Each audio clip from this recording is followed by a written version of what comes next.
Good day, ma'am, sir. My name is Babylin Angulo from Catanduanes, Philippines. I am 45 years old. I am married and have two children, ages 22 and 13. I am college undergraduate and my religion is Catholic. I have three sisters and four brothers, and I am third in the family. I worked as a domestic helper for 2 years in Malaysia.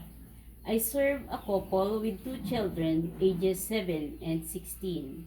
My duties are taking care of the children, cleaning around the house, washing the dishes, doing laundry, and ironing.